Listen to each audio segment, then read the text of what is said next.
अस्सलाम वालेकुम नाज़रीन, मैं हूं मंसूर अली खान और आप देख रहे हैं मेरे सवाल। नाज़रीन, मुल्क की सियासी सूरत हाल के साथ साथ सिक्योरिटी सूरत हाल भी काफ़ी तशवीशनाक होती जा रही है। कराची के अंदर पेश आने वाला वाक़या, लेकिन उसके साथ ही साथ सियासत के मैदान में इमरान खान साहब ने अब जेल भरो तहरीक की कॉल दे दी है और इसके साथ ही पाकिस्तान तहरीक इंसाफ की तैयारियां भी ज़ोरों शोर से जारी हैं। ये बताया जाता है कि लाहौर से इस तहरीक का आगाज़ हो जाएगा और इस सिलसिले में पाकिस्तान तहरीक इंसाफ के जितने भी ज़िलई सतह के ऊपर तंजीमी मामलात हैं उनको ठीक करने के लिए तमाम ओहदेदारों को हिदायत भी जारी कर दी गई हैं। इमरान खान साहब ने कल इस सिलसिले में क्या ऐलान किया, सुनिएगा। इमरान खान साहब की इस कॉल के बाद बहुत से सवालात जन्म लेते हैं। सबसे अहम सवाल ये है कि कितने लोग जब जेलों में जाएंगे, जेल भरी जाएगी तो उसे एक कामयाब तहरीक करार दिया जाएगा और आखिर ये कब तक ये सिलसिला जो है वो जारी रहेगा। कौन से ऐसे अहदाफ हैं जब तक वो मुकम्मल नहीं होते तब तक ये तहरीक चलती रहेगी और क्या सिर्फ कारकुनान ही इस सिलसिले में कुर्बानी देंगे या पार्टी के लीडर भी जो हैं वो जेलों में जाएंगे और हुकूमत क्या इससे प्रेशर में आएगी या नहीं आएगी। इन तमाम सवालों के जवाब ढूंढने की कोशिश करेंगे। नून से उनके सीनियर रहनुमा तलाल चौधरी साहब आज हमारे साथ मौजूद हैं। पाकिस्तान तहरीक इंसाफ से शौकत यूसुफजई साहब भी हमारे साथ हैं और सीनियर तज्जियाकार अतर काज़मी साहब भी प्रोग्राम में आज हमारे साथ मौजूद हैं। तीनों मेहमानों का बहुत बहुत शुक्रिया। शौकत यूसुफजई साहब, सबसे पहले मैं आपके पास आना चाहूँगा। इमरान खान साहब ने लाहौर से इस तहरीक का आगाज़ करने का ऐलान कर दिया है। क्या इसके अहदाफ होंगे, कब तक ये तहरीक चलेगी और इसे कामयाब किस तरह करार दिया जाएगा? कितने हज़ार लोग जेलों में होंगे तो फिर इसे कहा जाएगा कि हाँ ये एक कामयाब तहरीक है? बिस्मिल्लाहिर्रहमानिर्रहीम। देखिए, बहुत शुक्रिया मंसूर साहब। इस वक्त जो मुल्क के हालात हैं वो इस नहज पे पहुंचा दिए गए हैं कि खुदा न ख्वास्ता पॉइंट ऑफ नो रिटर्न पे हम ना चले जाएं। माशी सूरत हाल आपके सामने और ये बताया गया था कि जी सरदार साहब को लाया जा रहा है क्योंकि इमरान खान जो है वो मुल्क को नहीं संभाल सकते माशी तौर पे, तो ये हम आके ना इस मुल्क को ठीक कर लेंगे। अब आप देखें कि महंगाई मुकाओ के लिए आने वाले लोगों ने महंगाई में कितना इजाफा कर दिया है और इस सूरत हाल कहाँ तक पहुँच रही है। अभी तो सिर्फ प्रोमो चल रहा है ना, जो ट्रेलर जिसे हम कहते हैं कि जी महंगाई है। अभी असली महंगाई जो है ना हफ्ता डेढ़ में आने वाली है ना। जिस तरह IMF ने जो शराइत रखे हैं वो तो तबाही है। वो तो एक आम जो मजदूर आदमी है, जो गरीब आदमी है, वो तो नहीं अफोर्ड कर सकता इस चीज़ को। तो अपोजिशन का क्या रोल होना चाहिए? इस वक्त हम अपोजिशन में है ना। अपोजिशन का जो पॉजिटिव रोल है, या तो हम सड़कों पे निकले, तो सड़कें बंद करेंगे तो लोगों का रोज़गार भी और जो रास्ता है वो भी ख़त्म हो जाएगा। तो इसलिए ये जो रोज़ एक ही को गिरफ्तार करके जी इमरान खान के ख़िलाफ़ बयान दे, कभी किसी को गिरफ्तार कर दिया, कभी किसी, कोई ठोस सबूत है नहीं, जाली मुकदमे बन रहे हैं, गलत मुकदमे बन रहे हैं। तो इमरान खान ने ये फैसला किया है कि ठीक है, अगर आप इलेक्शन भी नहीं कराते 90 डेज़ के अंदर इलेक्शन कराना लाजमी है, जो कि आईनी रिक्वायरमेंट है। अब आइन के साथ आप इस तरह यानी कि एक किस्म की लफ्ज़ मैं नहीं इस्तेमाल करूँगा, अच्छा नहीं लगता है, लेकिन अगर आप आइन पे भी अमल नहीं कर रहे हैं, तस्लीम भी नहीं कर रहे हैं, तो इसके अलावा क्या ऑप्शन आप रह जाते हैं? आप मुझे बताएं। इसमें अहदाफ हमारा एक ही है कि ये मुल्क को नहीं संभाल सकते, इनसे मईशत भी ख़राब हो गई, इनसे सियासी सूरत हाल भी ख़राब हो गई, अमन अमान भी नहीं कंट्रोल कर सकते, मुल्क मजीद खराब हो रहा है। शौकत साहब, वो आपकी बात दुरुस्त है सर, वो आपकी बात दुरुस्त है। ये इन अहदाफ का तो पता है सर, सूरत हाल का पता है, लेकिन ये तहरीक कब तक चलेगी ये बताइएगा। देखें तहरीक ज़ाहिर है जब तक ये इलेक्शन अनाउंस नहीं कर देते, जब तक ये फेयर एंड फ्री इलेक्शन के लिए रामवार नहीं कर देते, ये सारी चीज़ें हैं। ये हमारे अहदाफ ये हैं कि ये इनसे हम ये तवक्को नहीं करते कि महंगाई कम कर दो। ये महंगाई कम नहीं कर सकते।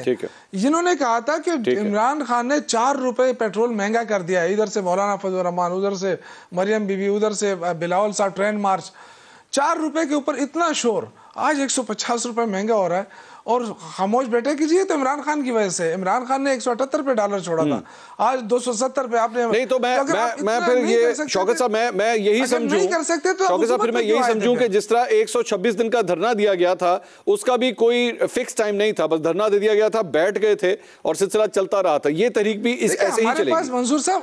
मंसूर साहब हमारे पास देखें, हम तो जमहूरी लोग हैं, एक ये जमहूरी हक है हमारा, इससे पहले भी तारीखें चली हैं। तो आप क्या समझते हैं कि हम कोई बंदूक लेके उठे या कोई डंडे लेके उठे? इस तरह तो नहीं कर सकते हम। नहीं, सर मैं उस पर नहीं एतराज कर रहा। कानून आइन सर मैं आपका हक है, आप सही कर रहे हैं। जी आपका राइट है, राइट ऑफ प्रोटेस्ट है सर आपके पास, आप बिल्कुल सही फरमा रहे हैं। मैं तो सिर्फ इसके खदोखाल पूछ रहा हूं, क्योंकि जाहिर बात है पाकिस्तान के अवाम, आम जो आपके वर्कर हैं वो भी पूछना चाहेंगे ऐसे सवाल कि आप इसको कब तक ले जाना चाहते हो और आपके अहदाफ क्या है। क्या आपने कहा कि वर्कर्स ही सिर्फ कुर्बानी देंगे, ऐसा नहीं होगा।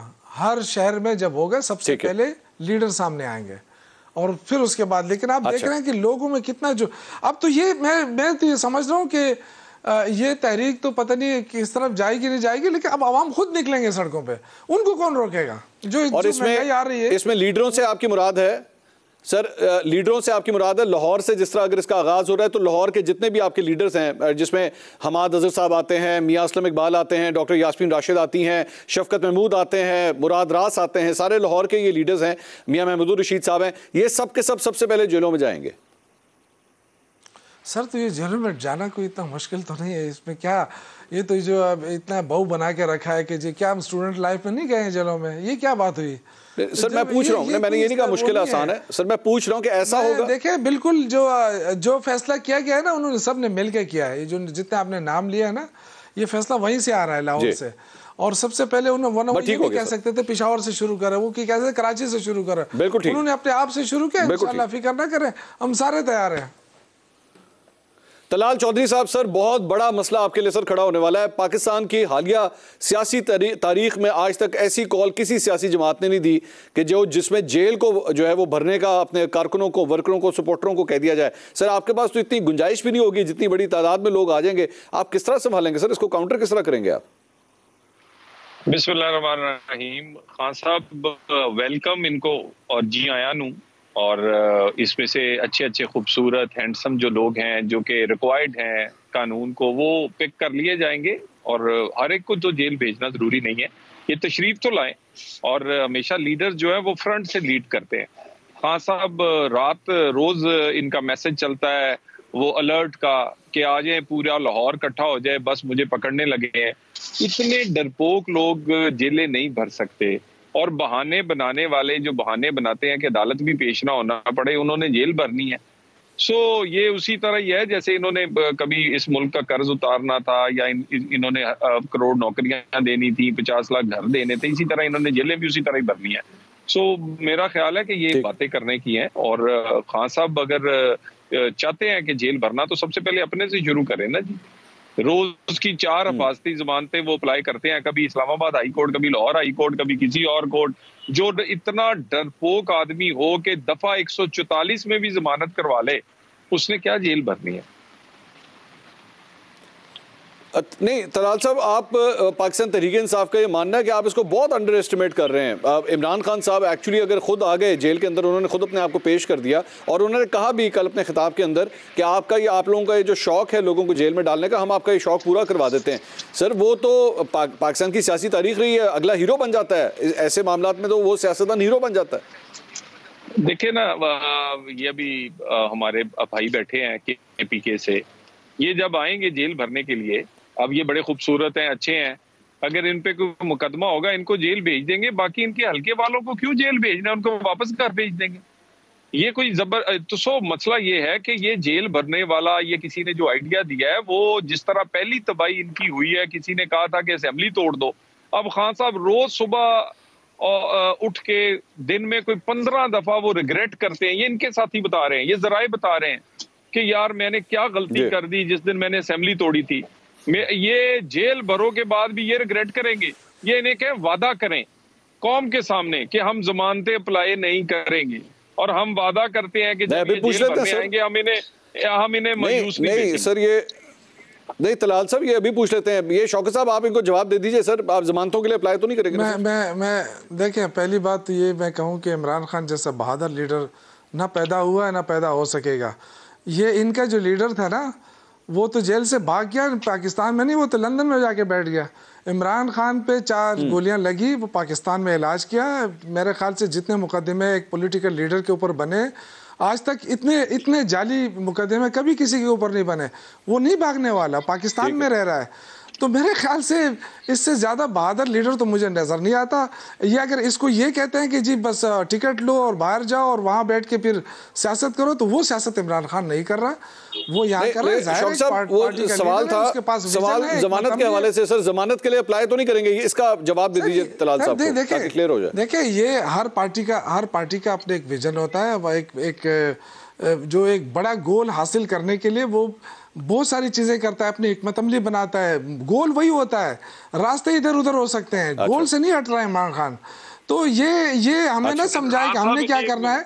हम जो निकलेंगे आप हमें गिरफ्तार कर लें, जो करना है कर लें, फिर ये भी सोचें कल हमारी भी हुकूमत आने वाली है। ऐसा नहीं है कि फिर आप आराम से बैठ जाएंगे। ये जाली मुकदमे अगर आज बन सकते हैं तो कल भी बन सकते हैं, लेकिन ये पाकिस्तान के आइन के साथ इस तरह खिलवाड़ ना किया जाए।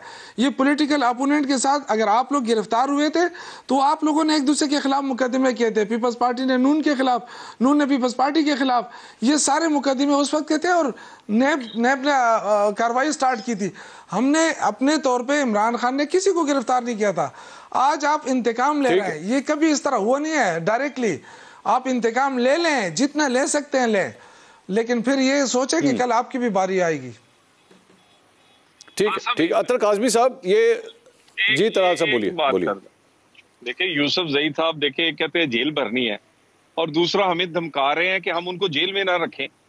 उन्हें कहें ऐसे धमकियां तो ना लगाएं, आप तशरीफ लाएं, आप जेलें भरनी है, आप आए तो सही। आप जैसे हैं, मैं भाई धमकी नहीं दे रहा हूं, मैं तो आपको समझा रहा हूं। आप जैसे मेरी बात, आप जैसे हैंडसम और जो अच्छे लोग हैं उन सबको जेल में इंशाल्लाह जितनी देर, और आप वादा करें कौम के सामने। ये तलाल साहब 2-3 दफा हैंडसम का लफ्ज आपने इस्तेमाल किया, ये क्यों कर रहे हैं सर आप बार बार? ये पता नहीं इनको मैं कहां से हैंडसम लग रहा हूं, 60 इयर्स का तो मैं हो चुका हूं। हमने फैसला किया है कि जितने हैंडसम्स हैं ना, और ये जो इनको जरूर जेल बचाना है जी। और उसमें खान साहब से यकीनन आगाज होगा। वो क्या कहते हैं, सेल्फ प्रेज्ड हैं और वो अपने आप को हैंडसम और बाकी आपको पता सब कहते हैं। और दूसरी एक मेरी बात कहते हैं जी, हमने गोल बनाया है। ये वो टीम है जो अपने आप अपने ही गोल में गोल कर देती है। असेंबलियां तोड़ी हैं, आज तक दुख है। कौमी असेंबली से निकले हैं, फिर वापस गए। वो हम इस्तीफे कबूल करते हैं, ये स्टे लेते हैं। सो ये देख लीजिएगा, मेरी बात नोट कर लें। ये तरले करेंगे हमारे कि हमें हमारी जमानत दे दें, हमें जेल से निकलने दें। अच्छा। बहरहाल चूंकि आपने हैंडसम की बात की, हम चारों अफराद में से जो सबसे हैंडसम है वो हमारे सीनियर तज्जियाकार हैं अतर काज़मी साहब। मेरे ख्याल में अल्लाह करे उनके ऊपर कोई ऐसी आंच ना आए और वो बाहिफाजत रहें। उनके पास अब चलते हैं। अतर भाई, ये सारी गुफ्तगू सर आपने सुनी है, ये किस हद तक सर असरअंदाज करेगी ये तहरीक आपके ख्याल में? मौजूदा हुकूमत के लिए कितनी बड़ी परेशानी साबित हो सकती है ये तहरीक? देखिए मंसूर भाई, हैंडसम तक तो मैं आपको कॉम्प्लीमेंट ले लेता हूँ, पर उससे आगे जो आपने बात की साथ डरा भी दिया आपने, तो अल्लाह करे कि वैसी सूरत हाल हो। लेकिन अच्छा, दूसरी बात ये कि देखिए मंसूर साहब, कोई भी जो तहरीक होती है उसका मकसद क्या होता है? उसका मकसद ये होता है कि आपने कोई अपने सियासी मकासद हासिल करने, जेल भरो हो या कोई और तहरीक हो, उसका ये मकसद तो नहीं होता कि अगले को फायदा पहुंचाया जाए। उसमें ये तो नहीं हो सकता कि वो ब्लाइंडली ये बंदा भी जेल चला जाएगा, वो भी चला जाएगा। वो टैक्टिकली देखेंगे, सोचेंगे कि यार किसको जेल भेजना है, किसने बाहर रहना है, किसने क्या करना है। फिर कितने आप नजरियाती हैं ये भी डिपेंड करता है। क्या यहाँ पे कोई बॉबी सैंड्स जैसी शख्सियत है जो 60 दिन तक हंगर स्ट्राइक पे रहा और उसने अपनी जान दे दी 27 साल की उम्र में? पाकिस्तान की सियासत में कोई ऐसा है? ऑल्दो कि उसके ऊपर तो दीगर इल्जामात वगैरह भी थे IRA के हवाले से, लेकिन कहने का मकसद है कि आप कितने मोटिवेटेड हैं। दूसरी चीज ये है कि देखें, अब मेन इशू यहाँ पे क्या है? मेन इशू ये है कि अभी तलाल भाई ने भी कहा कि जनाब ये असेंबलियां तोड़ के रिग्रेट कर रहे हैं।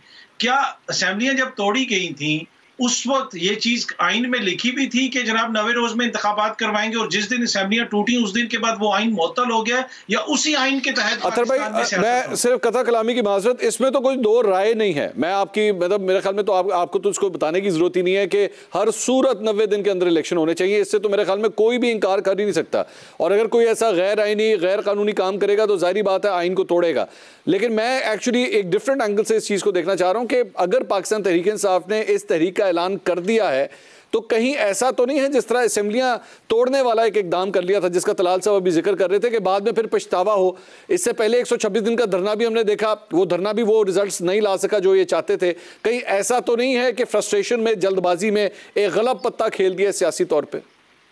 देखिए, ये तो क्या पता आज से 3, 4 साल, 5 साल बाद बहुत सारी इसमें इंफॉर्मेशन हमारे पास हो तो उस वक्त हम फैसला कर सकें। लेकिन इस वक्त जो मैं अर्ज कर रहा था कि इस वक्त ये इस चीज को हम किस तरह जज करेंगे? इस वक्त तो हम इसी तरह जज करेंगे ना कि आगे से आपके मुखालफीन का क्या रवैया ये है कि आपने असेंबलियां तोड़ी हैं, मंजूर आपने करवाए हैं या आपके इस्तीफे मंजूर हो गए हैं। अब शाहिद खाकान अब्बासी जिनकी मरियम बीबी के साथ इख्तलाफात भी थे, लेकिन जब उनकी मुलाकात हुई है तो उन्होंने भी इत्तेफाक किया है कि हम पीडीएम के तहत इलेक्शन नहीं लड़ेंगे, ज़िमनी इंतखाबात।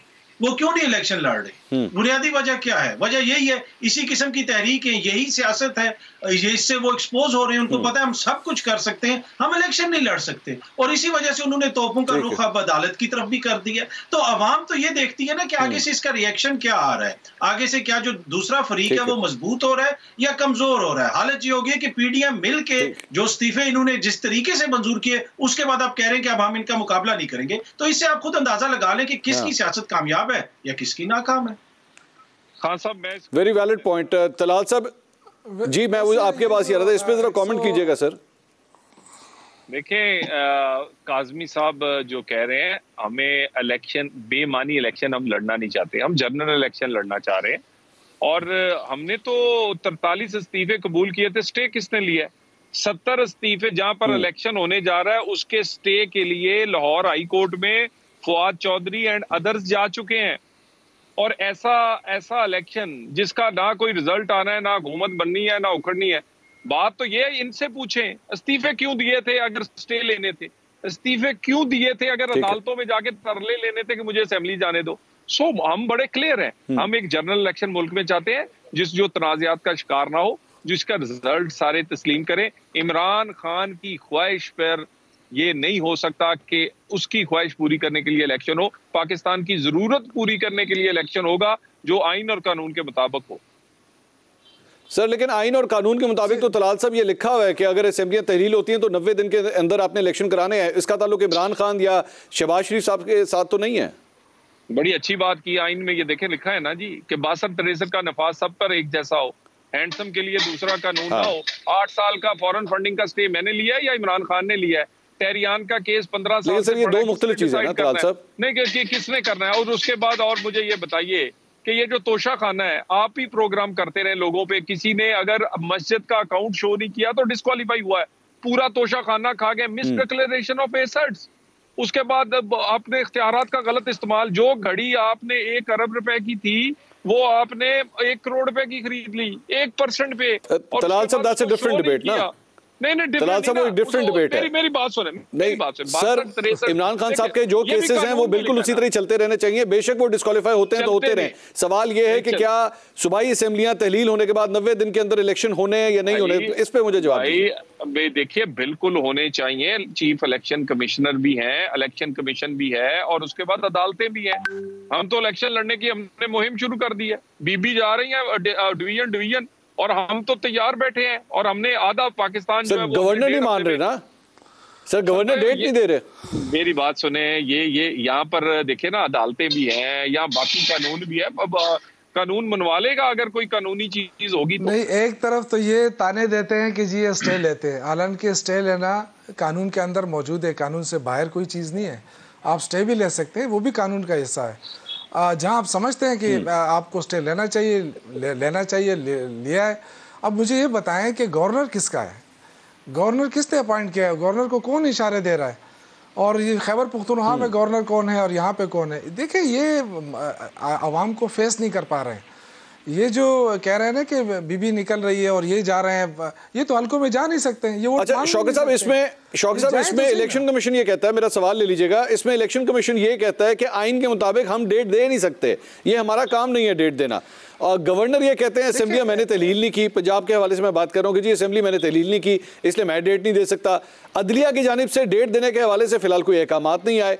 ये सिचुएशन इससे पहले कभी आई नहीं है कि इसके हवाले से कोई प्रेसिडेंट सेट हो ताकि उसकी मिसाल लेते हुए जो है कोई फैसला किया जा सके। इस पर जरा रहनुमाई फरमाइएगा।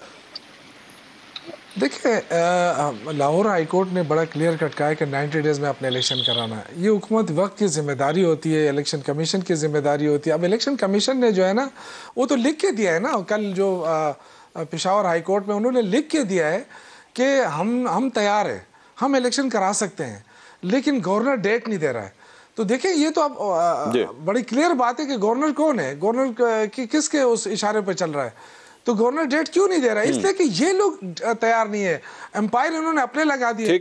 अब देखें हमारी जो कि निगरान काबीना है, अंपायर इनके लग गए सर। निगरान काबीना है सर, मतलब अंपायर ये निगरान काबीना जो है ये कोई अपनी वो कौन सी निगरान है? इस पे तो सारे जेयूआई और मुस्लिम लीग के लोग बैठे हैं।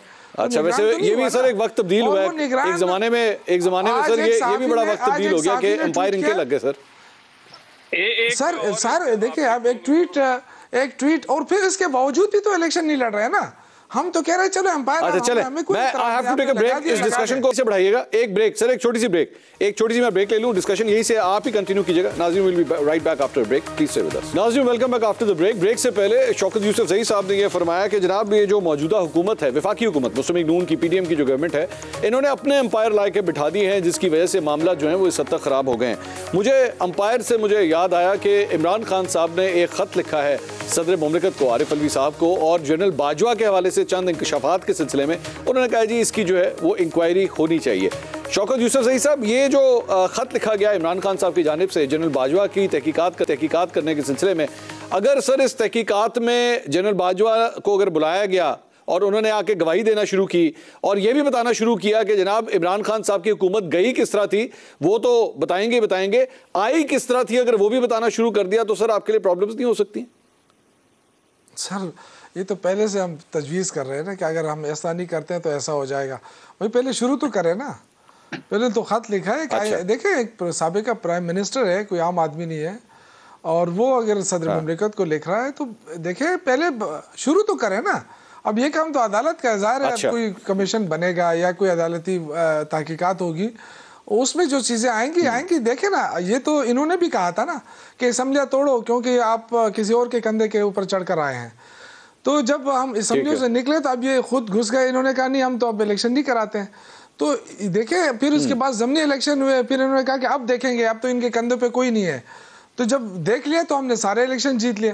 तो इसका मतलब अगर शौकत साहब इसको इस तरह कर दिया जाए, अगर इस तरह कर दिया जाए कि जनरल बाजवा आके इस मामले पे जो इमरान खान साहब ने नुक्ते उठाए हैं उसके ऊपर, और 2018 के इलेक्शन, क्योंकि मुस्लिम लीग नून ये कहती है कि जनाब वो धांधली ज़दा थे और जनरल बाजवा के किरदार के ऊपर उस पर बात करते हैं, तो वो भी बीच में शामिल कर लें, सारे मामले की तहकीकात कर लें तो बेहतर नहीं हो जाएगा सर?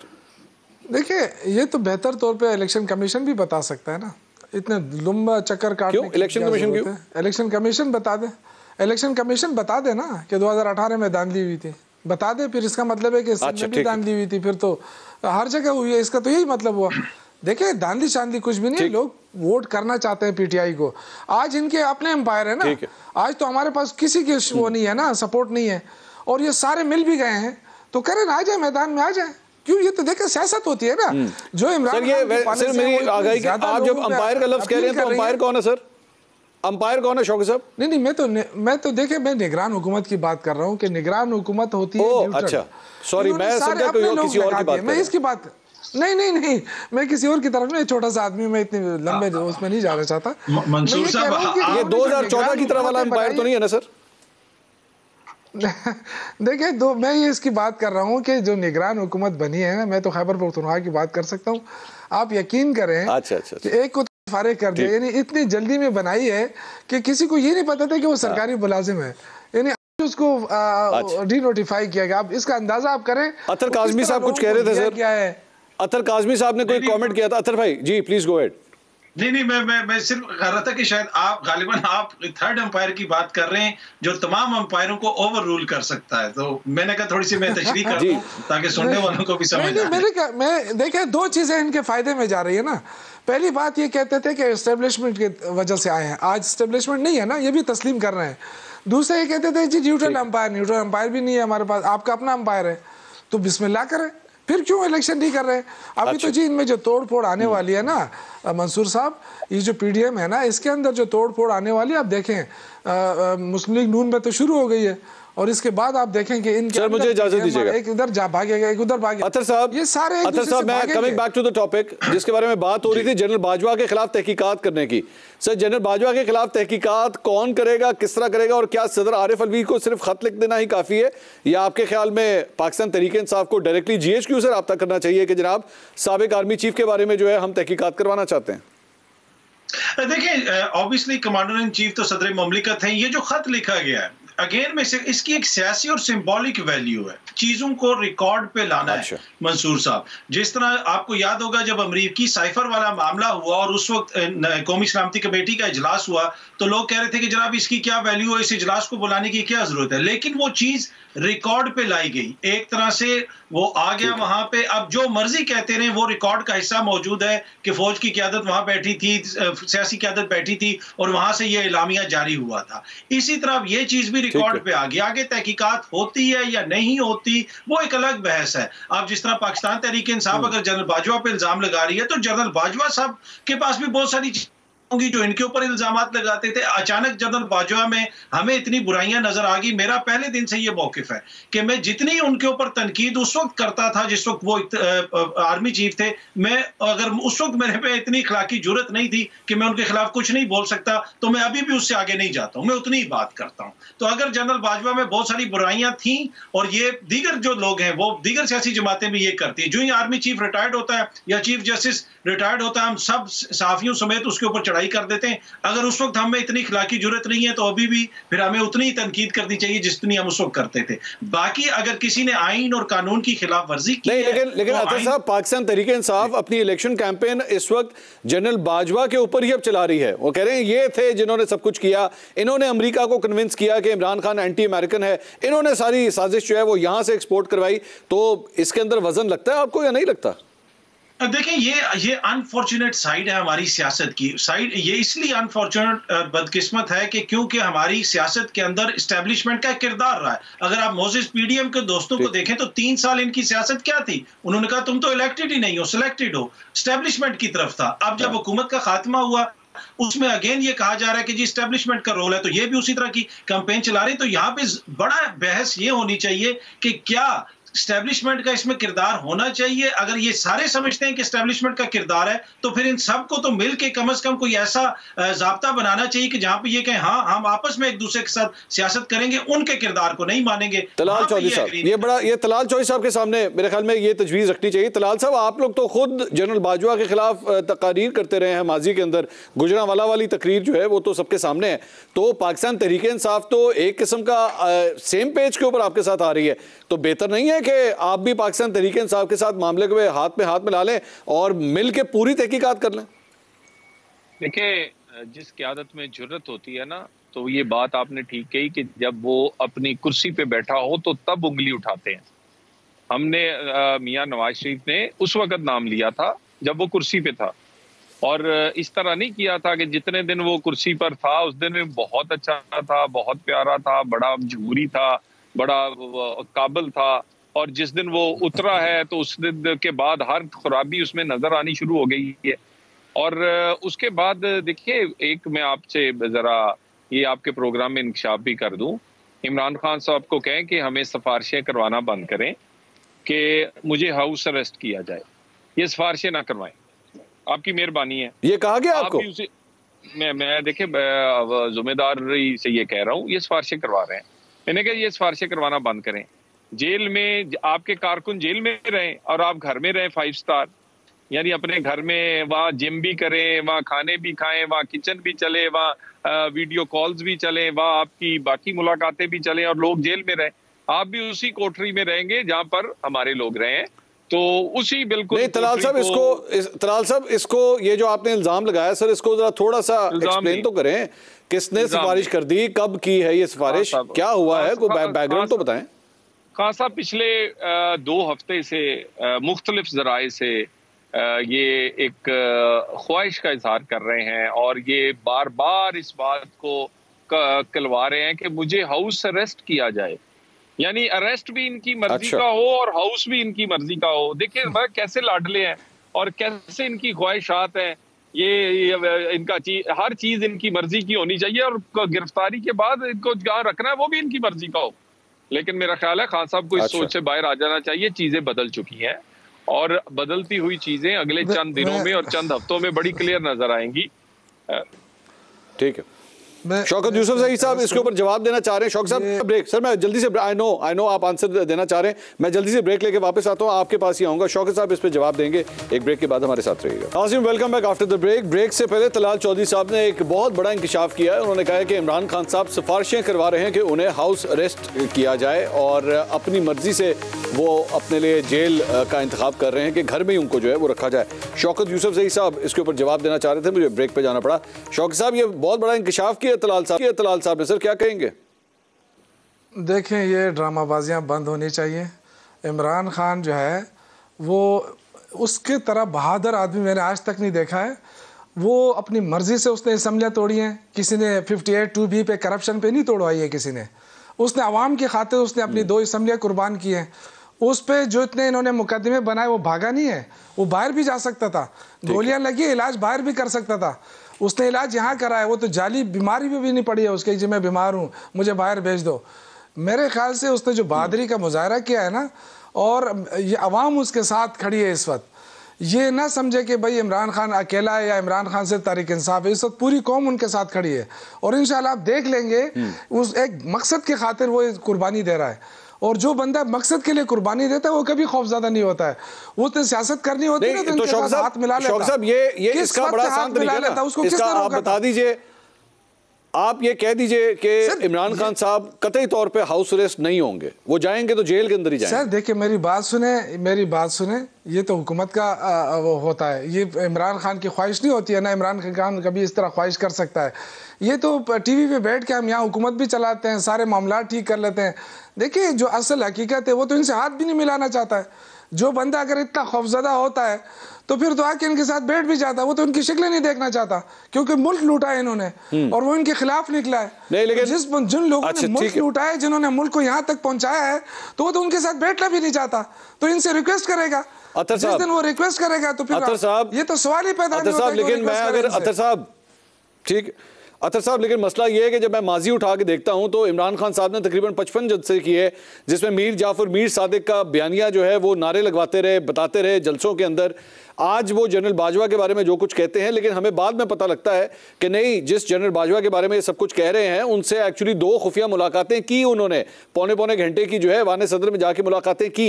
तो फिर किस तरह यकीन किया जाएगा कि वाकई इमरान खान साहब ने इस तरह की सिफारिश नहीं की होगी, या वो वाकई अपनी इस ऐलान के पीछे जो है सही तरीके से खड़े हैं? देखिए ऑब्वियसली जिस तरह आपने भी कहा कि ये तो अल्लाह ताला की जात ही जानती है कि पीछे क्या हुआ, क्या बात हुई, लेकिन कुछ चीजें हैं जो सामने होती हैं वो हमें नजर आ जाती हैं, उन्हीं को देख के हम अंदाजा लगा लेते हैं। उसमें अब इमरान खान साहब का कंडक्ट है, उसके ऊपर बहुत सारी तनकीद भी हो सकती है, लेकिन जिस किस्म की वो सियासत कर रहे हैं वो आपके सामने। जनरल बाजवा उस वक्त इक्तदार में थे जब उन्होंने मीर जाफर और मीर सादिक की बात की, और पाकिस्तान के अंदर बैठ के की, उन्होंने कोई लंदन में जाके नहीं की। जिस दिन 2 मोअज़्ज़िज़ शख्सियात ने प्रेस कॉन्फ्रेंस की तो एक असास अदारे के सरबराह के हवाले से खान साहब ने अगले दिन रैली में किस तरीके से बात की कि जनाब कान खोल के सुन ले, वो सब कुछ यहीं पे किया ना। तो देखिए अगर वो इस तरह की कोई सिफारिश भिजवा रहे हैं या ये समझते हैं कि फैसला करना है, तो अब फिर तो मेरे ख्याल में मुल्क इमरान खान के हवाले कर देना चाहिए। इसलिए ये कहते हैं मईशत नहीं चल रही है, जिम्मेदार इमरान खान है, हर चीज का फैसला जो है वो इमरान खान ने करना है, तो भाई फिर मुल्क को दे दें। पहले तो यहाँ पे ये होता था ना कि थोड़ी सी महंगाई होती थी तो काबीना लंदन जाती थी, लंदन में मुशावरत होती थी। अब ये IMF की वजह से मिनी बजट आ गया, ना लंदन से किसी ने बुलाया है, ना वहां पे मुशावरत होती है, ना कोई मोअज़्ज़िज़ शख्सियत मीटिंग से उठ के जाती है कि पेट्रोल की कीमत क्यों बढ़ा रहे हो। तो ये सब कुछ हमारी सियासत का हिस्सा है। बाकी ये अनफॉर्चुनेट साइड, जिस तरह मैंने पहले भी कहा कि हमारी सियासत के अंदर बहुत सारी ऐसी चीजें हैं जो नहीं होनी चाहिए, लेकिन ये स्कैंडिनेविया की सियासत नहीं है जहां पे एस्टेब्लिशमेंट का किरदार है। तो एस्टेब्लिशमेंट से मीटिंग्स होंगी, मियाँ साहब की भी उनसे बातचीत होती रही, उनसे गारंटी लेते रहे, क्या इसहाक डार साहब ऐसी मीटिंग्स हो सकती हैं। बहुत बहुत शुक्रिया अतर काज़मी साहब आपका, शौकत यूसुफ ज़ई साहब और तलाल, आप तीनों मेहमानों का बहुत बहुत शुक्रिया।